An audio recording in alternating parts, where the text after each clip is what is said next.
Hello everyone, Yatharth here and welcome to Last Review. So nice Saturday afternoon here, and yesterday there was a quite intriguing match of India versus England T20 first T20 international. So we are going to discuss about it. तो कल जैसा कि मैंने tweet किया था कि I am quite intrigued by Eoin's captaincy because जो data analyst उनके पास हैं और उसको वो डेटा को कैसे गेम में ला रहे हैं, ये अपने आप में बहुत ही ज़्यादा इंटरेस्टिंग और कमाल की चीज़ है, जो कि आज मैं आपको प्रूफ करने वाला हूँ, शो करने वाला हूँ, जिससे आप भी काफ़ी ज़्यादा इंट्रीग हो सकते हैं। शुरुआत करते हैं कि उन्होंने आदिल रशीद, जो कि लेग स्पिनर है, उनके साथ शुरुआत क्यों करी। तो हमें सबको पता है कि रोहित शर्मा जो है उनका average is less than 20 in international T20 against leg spinners. तो ये एक अच्छी चाल थी रोहित शर्मा के लिए, बट ये उनके लिए काम कर गई क्योंकि KL राहुल, जो कि हमारे दूसरे बैट्समैन हैं, उनका जो स्कोरिंग रेट्स हैं वो लेग स्पिन के सामने कुछ बहुत ज़्यादा नहीं है। ही ओनली स्कोर 6 रन पर over against leg spin, so that kinds of put pressure.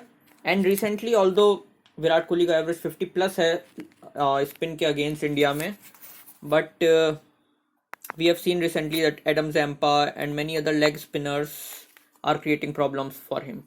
Also वो इंटेंट शो करने गए और बाउंड्री फाइंड करने गए, इस वजह से अपना विकेट खो बैठे। तो आदिल राशिद के साथ इंडिया के अगेंस्ट स्टार्ट करना was a very good decision. The second good thing about England is जो उनकी पावर प्ले बॉलिंग है वो रिसेंट टाइम्स में सबसे खराब रही है। Even Zimbabwe, south Africa, Sri Lanka की पावर प्ले बॉलिंग भी उनसे बेटर रही है। वो एवरेज करते हैं 45 और स्ट्राइक रेट ऑफ अबाउट 30, और उनकी इकोनॉमी रेट भी 9.11 की है। And still they are number 1 T20 team in the world. तो अगर वो पावर प्ले में 3 विकेट ले लें जैसा कि कल हुआ, तो it's very difficult to defeat them from there. इसके बाद बात करते हैं कि उन्होंने मोइन अली को क्यों नहीं खिलाया।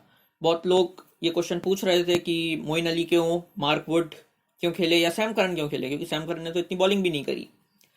तो अगर हम देखें तो KL Rahul almost strike rate at 165 against of spin, while Shreyas Iyer, Virat Kohli and Surya Kumar Yadav all averages over 50 with a good strike rate.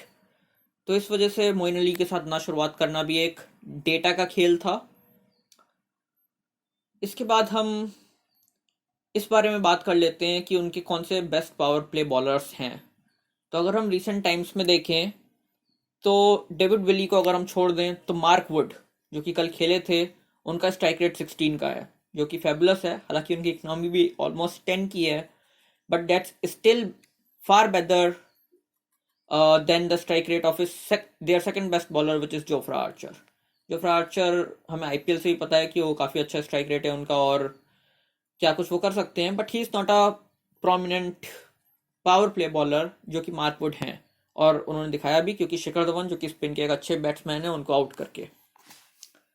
इसके बाद बहुत लोग क्वेश्चन पूछ रहे थे सूर्य कुमार यादव खेलेंगे कि श्रेयस अय्यर खेलेंगे। तो टीम श्रेयस अय्यर के साथ गई because he is playing from long time with the team at the international level, और कल उन्होंने एक डिसेंट पारी खेल के दिखाया भी कि ही कैन बैट देयर। उसके बाद हार्दिक पांड्या को कल वो क्या बॉलिंग कर रहे थे, ये भी एक बहुत ही इंट्रीगिंग बात थी, क्योंकि मैं आपको ग्राफ दिखा रहा हूँ जैसे कि जो कि क्रिकविज का है।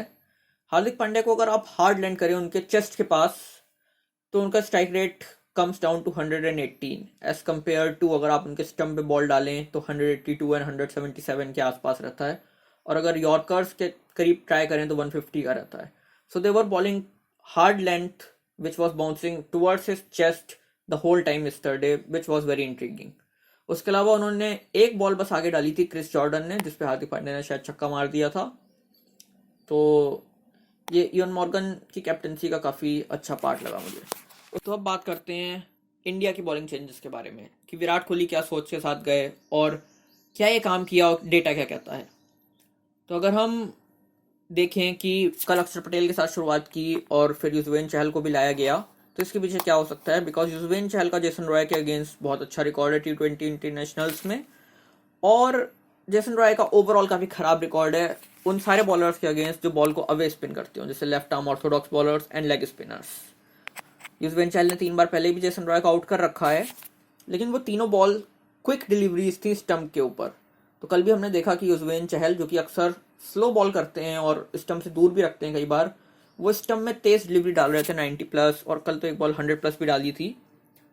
तो उसके पीछे यही वजह थी, क्योंकि जेसन रॉय काफ़ी ज़्यादा फंसते हैं लेग स्पिनर्स, ऑर्थोडॉक्स स्पिनर्स के सामने, जो कि स्टंप में तेज बॉल कर सकते हैं।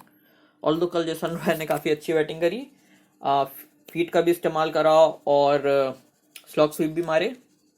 और कल तो बेरस्टो ने भी अच्छी बैटिंग करी और वो फुट मूवमेंट भी कर रहे थे, जो कि अगर वो टेस्ट क्रिकेट में कर लेते तो शायद आउट ना होते, एटलीस्ट 0 पे तो नहीं होते। उसके बाद एक और रीज़न था कि वाशिंगटन सुंदर को बाद में लाया गया, क्योंकि डेविड मलान, इयॉन मॉर्गन और बेन स्टोक्स तीनों का स्ट्राइक रेट बहुत ज़्यादा कम है ऑफ स्पिनर के सामने, और एक वाशिंगटन सुंदर जैसे ऑफ स्पिनर जो कि बहुत ज़्यादा टाइट लेंस रखते हैं, उनके सामने तो स्कोर करना और मुश्किल। जैसा कि आप देख सकते हैं सिर्फ 112, 126 और 134 का है। सो ये भी एक अच्छी चाल थी और ये होनी चाहिए आगे तक कि युजवेंद्र चहल के साथ शुरुआत करें इंग्लैंड के अगेंस्ट और वाशिंगटन सुंदर को बाद में लाएं। इसके अलावा बहुत से कुछ क्वेश्चंस रह गए कि जैसे कि अब इंडिया क्या इम्प्रूवमेंट कर सकता है आगे आने वाले समय में, नेक्स्ट मैच जो कि कल है। तो मैं यही कहना चाहूँगा कि उनकी स्ट्रेटजी को वो कैसे काउंटर कर सकते हैं, इस बारे में सोचें कि केएल राहुल और विराट कोहली के क्या स्कोरिंग शॉट्स हो सकते हैं। हालांकि विराट कोहली ने कहा है कि शायद रोहित शर्मा को एक और मैच में रेस्ट दिया जाएगा, और तो अगर रोहित शर्मा भी आते हैं तो उनके क्या स्कोरिंग शॉट्स हो सकते हैं लेग स्पिन के सामने, और वो जोफ्रा आर्चर और मार्क वुड की स्पीड को कैसे काउंटर करते हैं। हालांकि डेटा तो ये कहता है कि केएल राहुल और Virat Kohli are one of the best batsman against pace, तो वो तो आने वाले समय में हम देखेंगे कि कर सकते हैं। और हार्दिक पांड्या के पास क्या स्कोरिंग ऑप्शन है अगर उनको हार्ड लेंथ हिट की जाए। तो ये सब इंट्रीगिंग क्वेश्चंस हैं जो कि हमें कल देखने को मिलेगा कि इंडिया क्या प्लान के साथ आता है और क्या वो करता है, एप्लीकेशन क्या होता है उसका। लेकिन जब जहाँ तक कि इयॉन मॉर्गन की कैप्टनसी का सवाल है, तो I am pretty happy with him, क्योंकि हमने ये भी देखा कि उन्होंने केकेआर में भी अपने एनालिस्ट को अपॉइंट किया जो कि इंग्लैंड में उनके साथ हैं। He believes in data and he works on it and he apply it on the field, which is very intriguing, which makes England a very tough team to defeat. And that also makes Ian Morgan a very, very, very clever captain. So, all the things, all the data speaks its volume for the captaincy and the applications which Ian Morgan show, and I'm quite intrigued that what he can show in the next coming 40 T20 internationals. So, stay tuned on Last Review with Yatharth. See ya.